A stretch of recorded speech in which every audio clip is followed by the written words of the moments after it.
Xuân gạo Giêsu, phong đợi chia, răng gạo y bùa bê chọc lâu.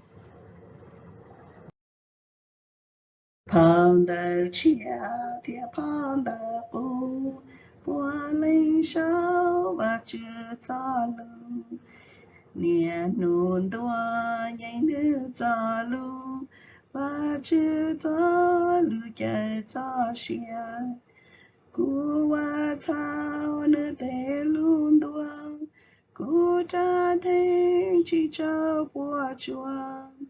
Và chữ cho lúc kia có tranh, nia nó cú thiệt tao lo tranh. Cú mùa nữ cho lúc khả kia, nia nữ chỉ cho hòn chúa xia.